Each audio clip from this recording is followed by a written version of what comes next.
So how hard do you actually need to train in order to build muscle? Well, I don't think there's a clear answer, but if you want to maximize muscle growth, I recommend training to failure. So we're going to be talking about training to failure in this video. But first, we're going to have some pre-workout, some Rambutan. Tommy, you want some? Here, Frankie. Oh my God. So this is a secret pre-workout, right? Let's go. All right, so as usual, we're gonna be hitting an upper body workout, and I'm gonna show you guys some intensity techniques to help you train beyond failure, which can be useful in some cases where you're really trying to push it. In general, I feel like a lot of people's perception of failure is flawed. People tend to underestimate their ability, and what they think is training till failure ends up being like RIR 1 or 2. And I'm gonna put the definition of RIR up on the screen. But a big tip is if you're hitting an isolation movement that's pretty safe for you to hit failure on, when you feel like you reach failure, try going for one more rep. You're gonna find in some cases that you're actually able to hit that additional rep. All right, walking up to LA Fitness now. About to hit this workout. All right, so first exercise we're gonna do is a seated dumbbell shoulder press. I'm gonna be doing 2 sets. I'm gonna take both of them to failure to give you guys an idea of what failure will look like.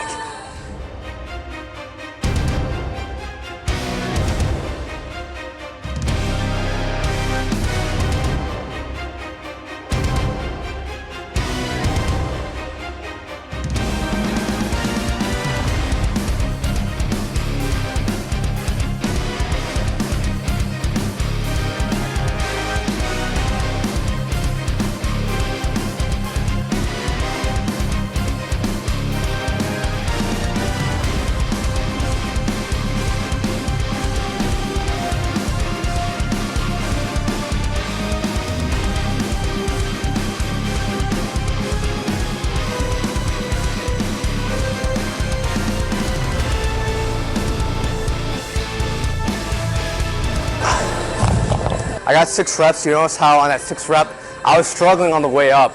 However, I still went for that 7th rep, right? I controlled the eccentric down on my 7th, and I tried for that 7th rep, and I clearly couldn't get it. It was nowhere close, so that was definitely failure. I'm gonna be lighting the weight up. 9, up, up, up, up. See, if you have a gym partner or a spotter, you can definitely train to failure and have them help you on the last rep. That's also another great way to kind of like push beyond failure. It's like you hit failure and then you get a little bit of help to get yourself up. All right, I'm lighting the weight. In general, I cap the minimum. Like I try to stay above 6 reps, ideally like 6 to 14. So that was a little bit too heavy in my opinion. So I'm gonna drop down to 55. So hopefully I can get closer to like 8 to 10 reps. And as you notice, I'm doing like a 3-second tempo on the eccentric.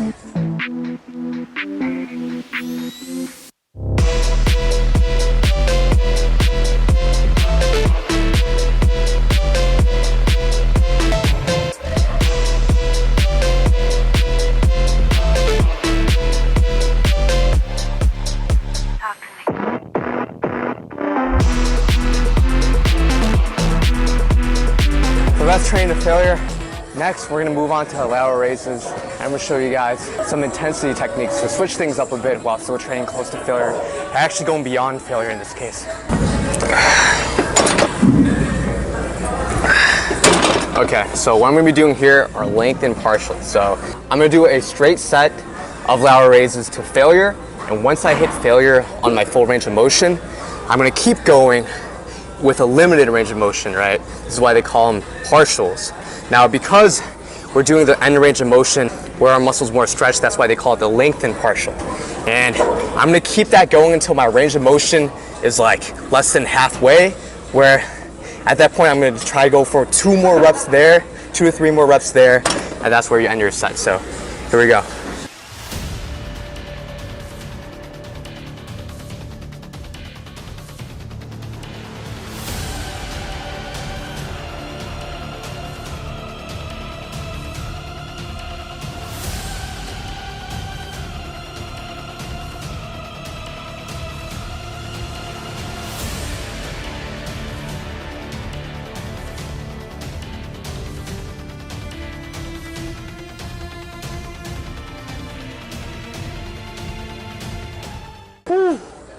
I hit a wall with that. I was expecting to fail a little bit higher, but I really hit a sticking point in the beginning, so. Doing partial is a great way to kind of go beyond failure, more so like a dumbbell type of lateral raise. The hardest part's gonna be up here, so naturally you're gonna have trouble getting up here first. But this entire range of motion is still gonna be maybe viable. So that's where something like a lengthened partial will come in, where you're trying to squeeze the most out of that set, right? This machine specifically, I noticed it's a little bit more mid-length focused, so it's harder like around here, which is why I couldn't really get even up to halfway, because the hardest part's literally down here. So lengthened partial would be better for something with dumbbells, but I like this machine a lot, so we're gonna roll with it. Pump cover off. Well, I gotta figure out where I'm putting my mic. Target brand, a wife pleaser.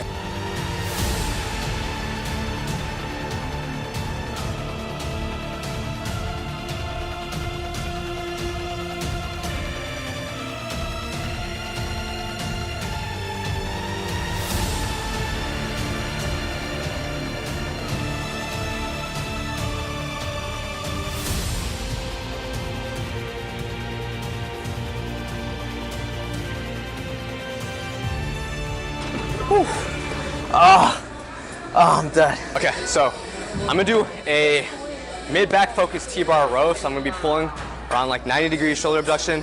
Now, with this, I'm gonna do a rest pause set, also known as a rest pause method. Basically what I'm gonna do is I'm gonna take a set to failure. Once I hit failure, I'm gonna rest for 15 seconds. After those 15 seconds, I'm gonna get back on and do another set till failure. Now, this is a great intensity technique if you don't have a lot of time, because the rationale is you're basically trying to maximize the number of effective reps you have. I'm gonna put on screen what I mean by effective reps, the definition of that, but basically this is more of like a efficiency thing, where it's, if you don't have a lot of time, you know, you can implement this in a workout. Also, another tip on this, ideally you want an exercise that's pretty stable. So I wouldn't be doing this on, let's say, like barbell squats or like even a bent over barbell row where there's a big stability requirement. This would be good for a lot of like isolation exercises, or in this case, because I'm chest supported, I'm like, I can probably make this pretty decent.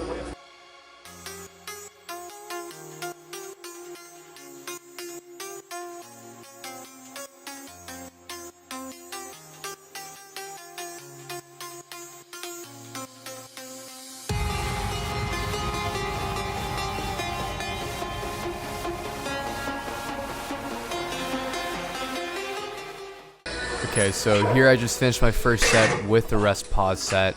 Now I'm taking a 15-second rest before I hop way back on. So essentially we are shortening the rest time here in order to maximize the number of, again, effective reps. So this second set, I'm obviously still fatigued, and because of that, the idea is I'm going to be having pretty much all the reps here be effective reps, since I'm only like 3 to 5 reps away from actual failure.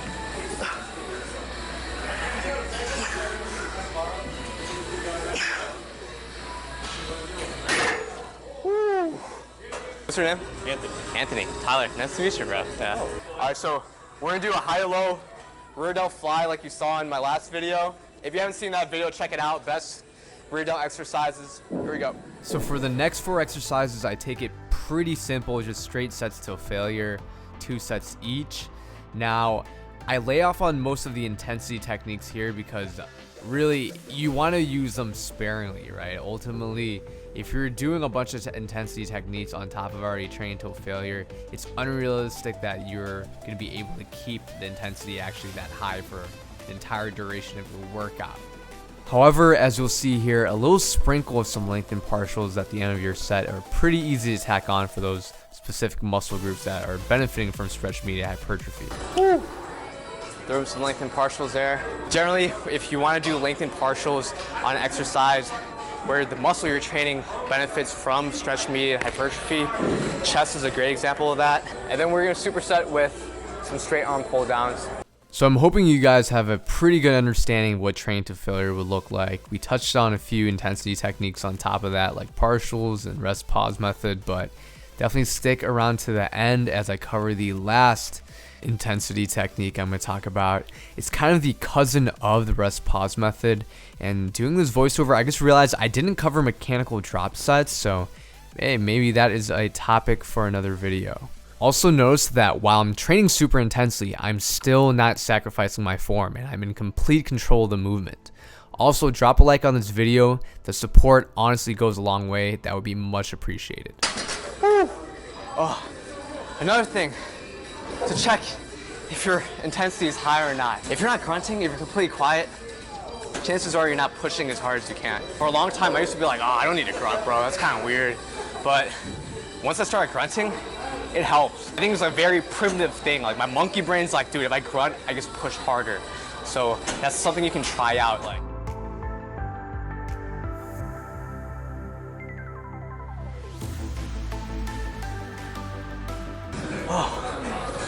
I'm starting to get pretty fatigued. That's the thing you're gonna find if you're training failure. Every single exercise from the beginning, it takes a toll on your body and your mind, your nervous system. So if you want some more like modest advice to regulate that, you could try training to failure only on the last set of the exercise you're doing, or you don't throw in all these intensity techniques. Like I'm doing it all in one workout to show you guys, but ideally, I don't recommend literally throwing everything together, you know, doing some lengthening partials, throwing in some rest pause sets, all this stuff all in the same workout, because it can't just be too much. Like right now I'm kind of burnt.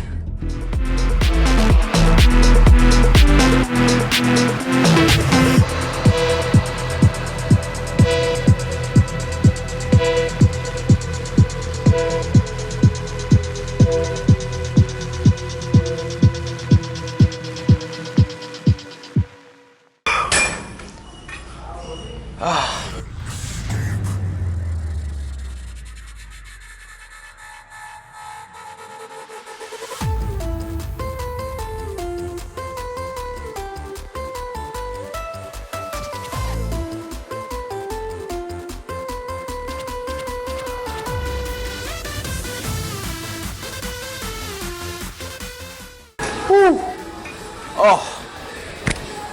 All right, lastly, I'm gonna finish off some biceps and I'm gonna show you guys some myo reps. I'm gonna be doing myo reps, which is quite similar to rest pause, but instead of only doing 2 sets, we string it along to at least 3 and all the way up to 5 mini sets after your first sets. So how this essentially works is you take a full set till failure and then you rest for 15 to 20 seconds. After that rest period, we hop back on and go until roughly RIR1. So stop 1 rep shy of failure, and then we rest again for another 15, 20 seconds, and then we hop back on. This is now your 3rd set, your 2nd mini set. You take that set to failure, and from there, as long as you get to 3 reps, you can keep going all the way up to 5 mini sets. We'll see if I actually make it that far with this weight.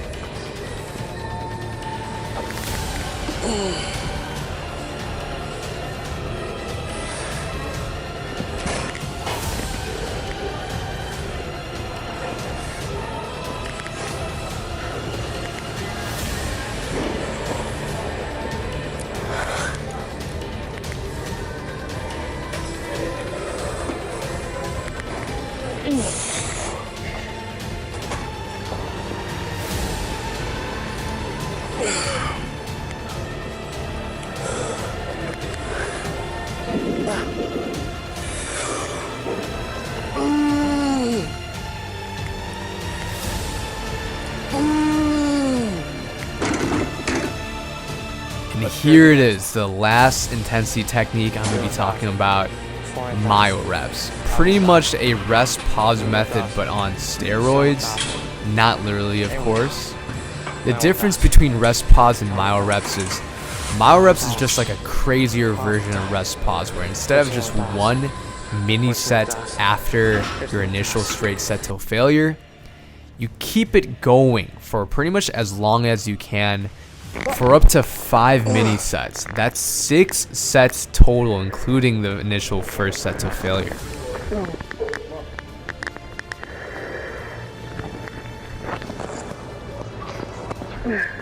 Now, similar to rest pause, I can see myo reps being used for time efficiency's sake, but always remember that straight sets till failure with adequate rest times are going to be ideally better for hypertrophy than these special intensity techniques. So that is a very important note to make. Just because this looks cool and this is super intense could be really fun doesn't mean it's better for hypertrophy than those normal straight sets till failure. There you go.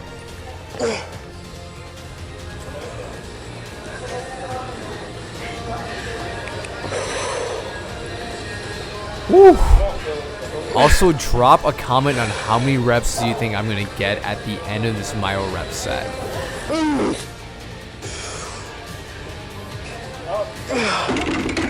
Alright, here we go.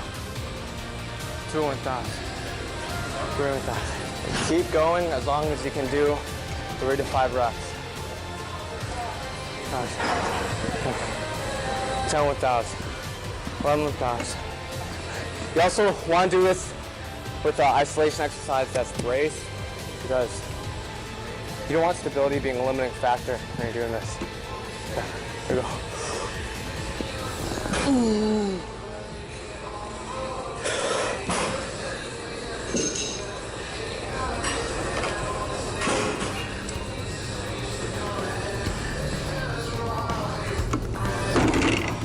One more.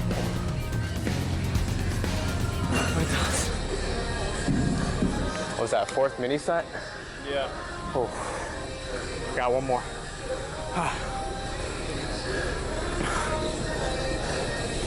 Of course, it's just a way to do it for one set.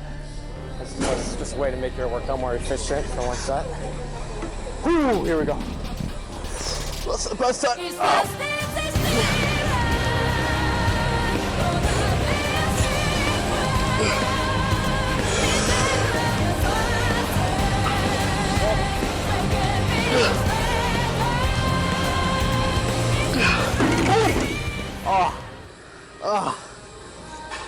There's a mile rep set. Oh, you can imagine I might do another set after that.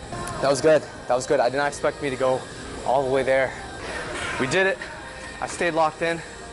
So that is how you train till failure, and that is how hard you should train if you're trying to maximize muscle growth. Now, it's time to pose, and then we're gonna eat.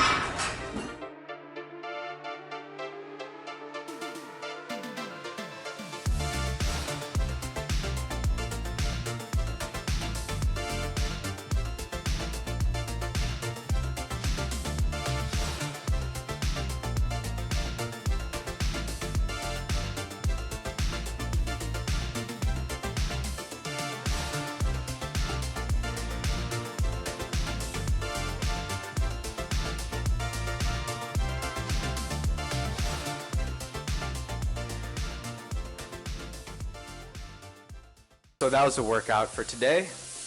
Time to get some food. I haven't even decided what I want to eat yet, but we shall see.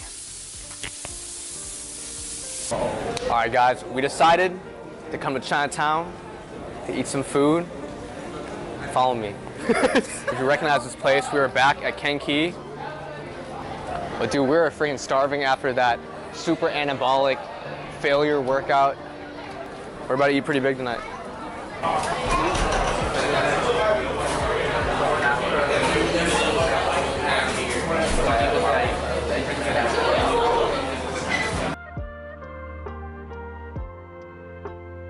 Fish fillet sweet sake sauce, and then, Franny, what do you think? Fish fillet broccoli, yeah? To get some veggies. Is that what we got last time? Yeah. We're getting sweet sake, right? Yeah, we're getting 2, yeah. And Tommy, did you want anything else? I'm thinking sweet sake style fish fillet. Okay. Fish fillet broccoli just to get vegetables in it. And stir fried rice noodle with beef. And we'll probably order one more thing, whatever you want. We got salt and pepper short rib, fish fillet with Chinese broccoli and some carrots. And then we got, what was this? Fried rice noodles with beef and soy sauce. We're about to chow down on this. Hope you guys enjoyed this video and understand how hard you should be training in the gym. Dude, we really freaking went at it today. Start implementing those intensity techniques into your workouts. Use them sparingly. You don't need to do all of it at once. Just try sprinkling it in on one exercise for a workout. Don't forget to like this video. It goes a long way to support my page. And I'll see y'all in the next one.